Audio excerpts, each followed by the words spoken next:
At the foot of the tombstone was a pile of half-burned paper figure remains. The paper ashes, mixed with red sand, formed a blurred human face in the puddle. The moss on the back of the tombstone glowed faintly in the rain. Suwanyan crouched down. As soon as his fingertips touched the surface of the tombstone, a bolt of lightning split the clouds, illuminating the topographic map behind the tombstone brightly. The mountain god pagoda tree was at the center, and 19 stone coffins at the bottom of the river were arranged radially. The heads of the coffins pointed towards the trunk of the pagoda tree, forming the outline of 1,000 hands. Even more eerily, a red line was connected to the tail of each stone coffin.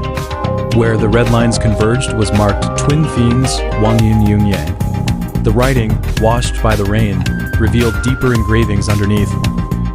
Destroy the god's eye to break the 1,000 hands. Click!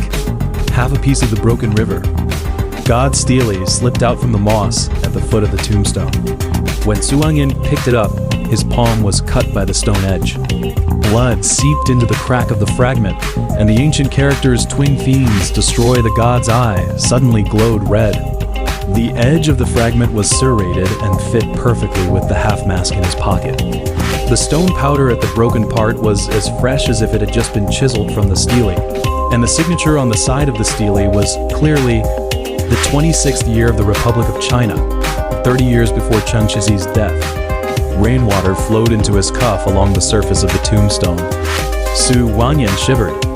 His fingertips stroked the course of the river god's vein on the topographic map, and he suddenly remembered the pagoda wood tablet that Chen Xiaozi had stuffed into his hand before his death. The birth dates on the back of the tablet emerged in the torrential rain, corresponding one by one to the serial numbers of the stone coffins on the map. When his fingertips passed over the 3 characters Suwanyan, the surface of the tombstone suddenly vibrated, revealing a yellowed photo in the interlayer. A group photo of the Nuo Opera Troupe in 1937. Qian Xia's, wearing an eye patch, stood at the end, and a pagoda wood birthmark identical to his was exposed from the cuff. Do you think the tomb keeper is really dead? A hoarse voice came from behind the tombstone. Suwanyan suddenly turned around. He saw the old oil lamp in the paper making shop flickering on and off in the rain curtain. In the lamp shadow, a hunched figure was swaying. Half of a pagoda wood tablet was exposed from the collar of the red wedding dress, exactly the style of Chen Shixi's shroud. He subconsciously reached into his pocket, where his mother's silver bracelet should have been, but now it was empty. And the topographic map on the tombstone was melting, revealing dense, small characters underneath. Each opera master is